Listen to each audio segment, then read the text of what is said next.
Welcome to the deep dive. You know, even in a city as famous as, well, documented as Tokyo, there are just countless layers hidden away, stories, local spots, stuff just beneath the surface. Absolutely. And sometimes the best discoveries, the really rewarding ones, are in places that you just won't find in the standard tourist guides. Exactly. It's about digging a bit deeper.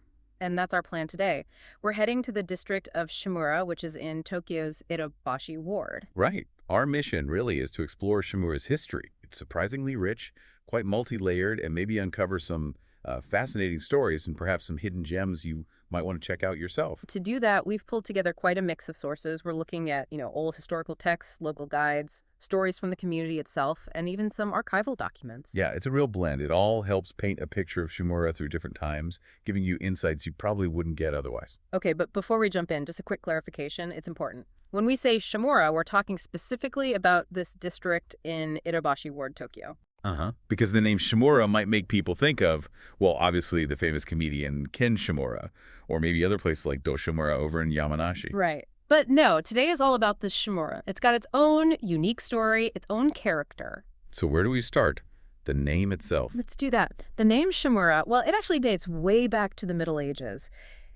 It originates from a pretty powerful samurai family, the Musashi Shimura clan. Ah, yes, they were a branch of the Musashi Toshima clan, Well, an even older lineage, right? Exactly. And interestingly, way back in ancient times, this area wasn't even called Shimura. It was known as Shinomura. So the roots here run deep. It really tells you something, doesn't it? Yeah. A powerful clan name attached to the land signifies, real influence back then, feudal power structures shaping the very identity of the place early on. And they weren't just a name. This Shimura clan, they actually built Shimura Castle right there in what's now Shimura Tucumb in Itabashi. And it wasn't a mountain castle, was it? It was a flatland type. Correct. A strategic flatland castle built cleverly on a natural cliff that overlooked the Arakawa lowlands. That location gave it a serious defensive edge. Oh, absolutely. Being on that cliff, looking over the river plains, that's prime real estate in medieval times. Control the movement, control the trade. Shows the clan had ambition. And speaking of castles and conflict, Shimura has this really captivating story from the Warring States period. It's the legend of the one-night mound, the Ichirizuka. Ah, the Ichizuka legend. Okay, so story goes, 1524, right?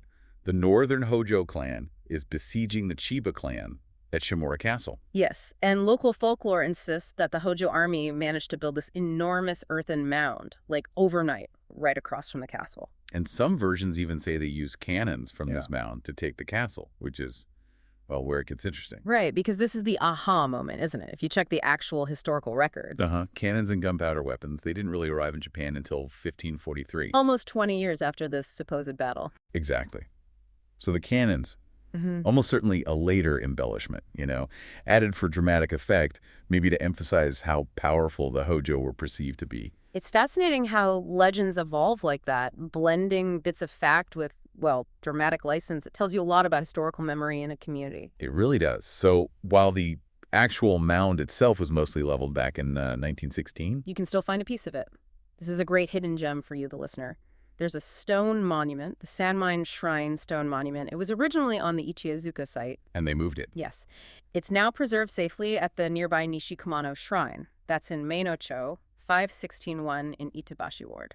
So you can actually go there and see this tangible link to that dramatic, if maybe slightly exaggerated, legend. It's like walking through history's echoes. Definitely worth a visit. Okay, let's jump forward a bit now to the Edo period. A time of relative stability, Tokugawa rule. And interestingly, a time of major infrastructure projects. Right, like the Ichirizuka. These were mile markers set up by Tokugawa Ieyasu himself, roughly every 4 kilometers along the main roads. Kind of like ancient signposts guiding travelers. And Shimura's Ichirizuka is, well, pretty special. It really is. It was the third marker counting out from Nihonbashi in Edo, the official starting point. And here's the key thing. It's one of the very few where both mounds, the pair, are still standing completely intact in their original spot. Which is why it's designated a National Historical Site. It's not just old, it's a remarkably preserved piece of Edo infrastructure. Just try to picture it. Edo-era travelers, merchants, samurai on official business, maybe pilgrims walking right past these mounds, checking their progress, maybe stopping for a quick rest. Brings history alive, doesn't it? Yeah. So for anyone listening, this is a definite must-see. The Shimura Ichirizuka. And it's so easy to find. It's standing right there opposite the Shimura Sakoa station exit. The address is Shimura 11216 Itabashi Ward. It gives amazing contrast, the busy modern station, and then boom, this ancient landmark right there. Oh, and if you're there in the autumn, keep an eye out for the Ichirizuka Matsuri. It's a local festival where they actually recreate some of the Edo-era travel atmosphere. Really cool. That contrast really makes you think about the flow of time, how people have always moved through this landscape. Okay. Next up, another Edo story. This one involves the shogun himself, a temple, and a spring. Ah, this must be the Tokugawa Yoshimune story, the 8th shogun. That's the one. So in 1718, Yoshimune is out falcon hunting near Shimura in the Shimurabara area. He stops for a rest at Daizenji Temple. And he was really taken with the spring water there, wasn't he? He found it remarkably pure. So much so that he personally gave the temple's main deity a new name, Kiyomizu Yakushi, which basically means Clearwater Medicine Buddha. It's a great story, but the location is also key. This spring was right at the bottom of Shimura Shimizuzaka, which was the first really tough uphill slope for travelers heading out of Edo on the Nakasendo Highway. Exactly. So it would have been a vital stopping point, not just for the shogun, but for everyone making that journey. And apparently, back then, the view of Mount Fuji from there was incredible. Exactly. And at that intersection, you can still find several old stone monuments. Right. We're talking Koshin 2 stones and also Fujiyama pilgrimage signposts. They're at Shimura 27, Itabashi Ward. Koshin 2. That relates to the Koshin belief, doesn't it? It does. These stones are fascinating relics of that folk belief. The core idea was linked to these mythical beings called sanshichu, sometimes described as like tiny worms living inside you. Okay. And on specific nights, Koshin Day, which happened every 60 days, the sanshichu would supposedly leave your body while you slept to report your sins to a heavenly deity.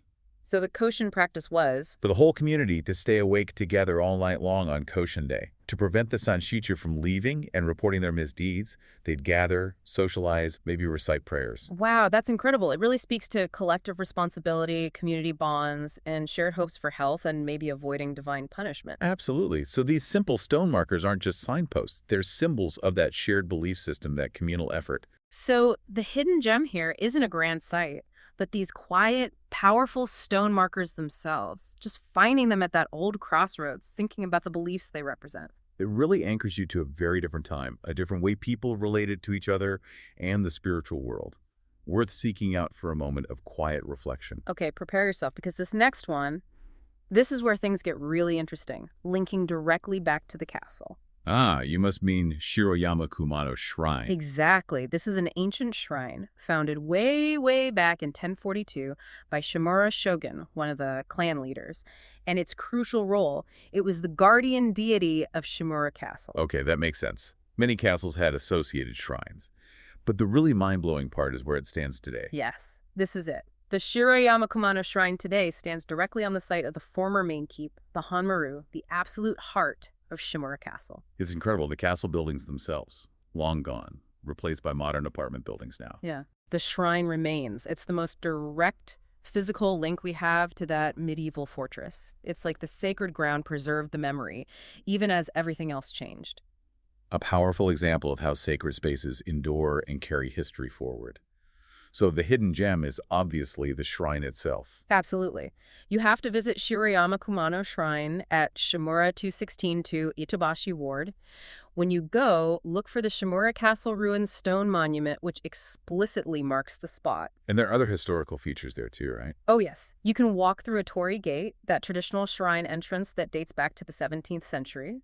Notice the kamainu, the stone guardian lion dogs, which were dedicated in 1855. And the ima, the votive tablets. Right. The shrine apparently holds some of the oldest ima in all of Itabashi Ward. Each one is like a tiny personal prayer or wish from centuries past. It's just layers upon layers of history in one place. A gold mine for history buffs. Definitely a multi-layered site. Okay, so we've covered a lot of the deep past. What about more recent Shimura, the local life? Good point. Moving from medieval guardians to the everyday pulse, Shimura, like many of Tokyo's Shiramachi, you know, the more traditional downtown working class neighborhoods. Areas with a strong local character. It has its own vibrant shopping street, the Shimura Ginza shopping street. It started as a post-war market and just grew organically from there. These Shotengai, these local shopping arcades, are really the heart of many neighborhoods, aren't they? Places for daily needs, community connection, less about glitz and more about, well, real life. Totally. And Shimura Ginza is full of that charm. It's where you can find, say, a Showa-era handmade dango shop, the sweet rice dumplings, maybe run by a friendly grandma who'll chat while serving An you. authentic local flavor. Love it. Or you might stumble upon a really tucked-away retro game center, like Yeah. proper 80s arcade machines, a real blast from the past for some. Ah, amazing.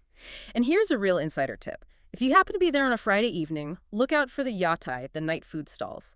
They pop up serving delicious odin, that winter stew, and yakitori, grilled chicken skewers. Ah, the yatai culture. That's a true local gathering spot.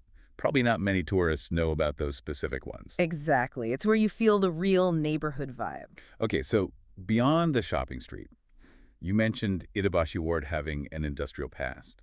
Does that touch Shimura too? It does. Itabashi Ward generally, including parts of Shimura, was actually quite significant industrially, especially in things like printing and optical machinery. Right, that precision manufacturing. And that printing industry, that heritage, was actually a major engine for Tokyo's huge publishing boom after World War II. It's an important, if often overlooked, part of the city's economic recovery story.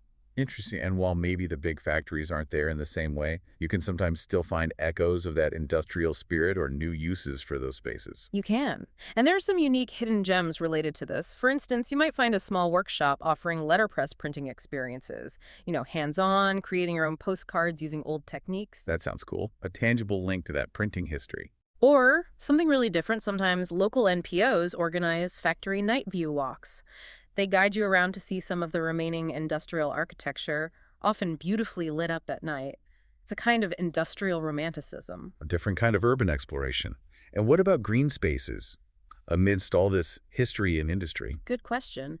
Shimura is also quite close to the Arakawa River, so for nature lovers, you can easily access the Arakawa cycling path.